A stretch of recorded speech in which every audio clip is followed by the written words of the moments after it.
pretty excited. We're starting a really cool job for the United States Naval Academy. We are polishing and dyeing over 32,000 square feet of concrete for the new commissary floor. It's a great project where we can give back to our service people. But it's on an incredibly tight deadline, so getting this thing done on time is going to be a big challenge.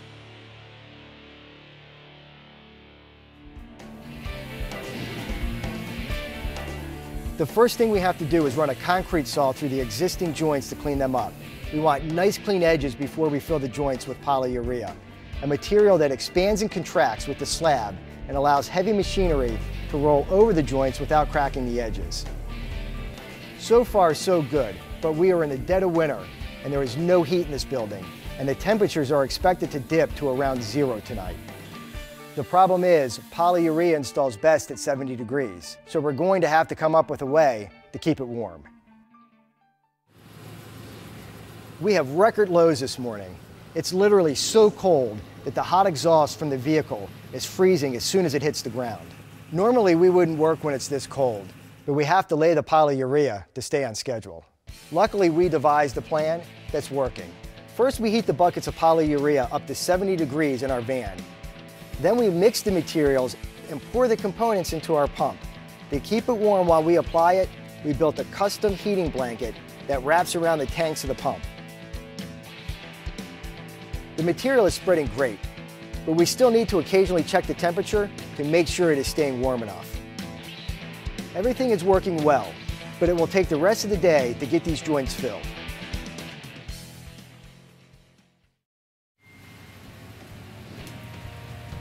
This morning, we are having an ice storm. It seems like Mother Nature is working against us.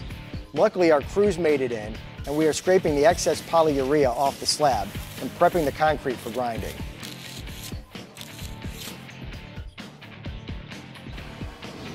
It's day 5, and somehow, we're still on schedule. The guys will spend the next couple of days grinding the concrete down with a coarse grit abrasive.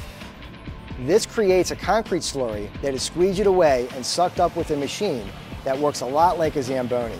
It's a slow process, but we need to remove the cement paste layer and expose the sand aggregate so the color from the dye can set in.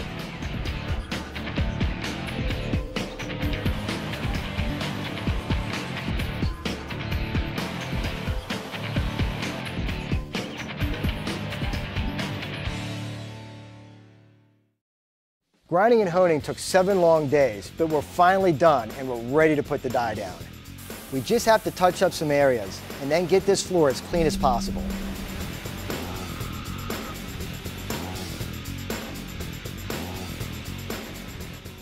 We are at day 13 and we are supposed to be applying the dye. We've only got 3 days left to get this job done, and of course, the cold temperatures are still affecting us. The floor is too cold to apply the dye, so we are closing off all exits with plastic wrap. Hopefully, the HVAC is going to get hooked up this afternoon and run overnight. We are hoping that the plastic holds in the heat to warm up the floor enough so that we can put the dye down in the morning. We really need this to work because we're running out of time. The guys are testing the floor. It's just warm enough. Time to apply the dye. The floor will be light brown. To apply the dye, we use sprayers and then work it into the concrete. To get a nice rich color, we will put down 2 coats. It will take the rest of the day, but we should be able to get it done.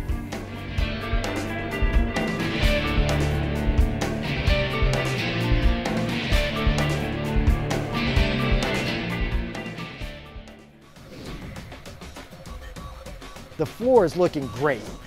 Today we are doing one last pass with 1800 grit abrasives on our machines.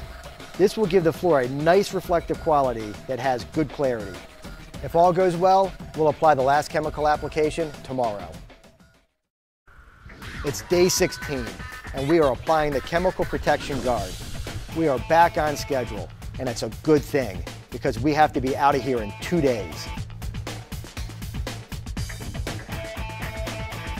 The guys are making good progress. I don't foresee any setbacks, but in this business, you never know.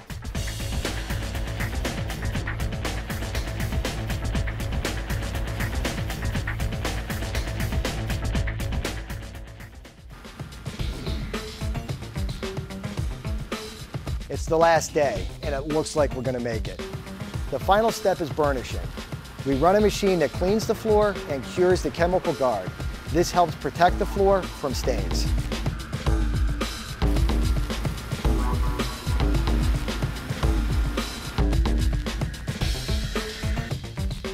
The floor looks fantastic.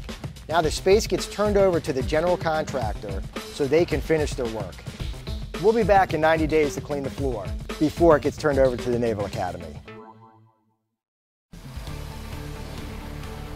It's the last day on the job, and we just finished the final clean, and let me tell you, the floor looks great. The stained concrete floor looks awesome. I'm glad we got to work on such a cool project and help our servicemen and women.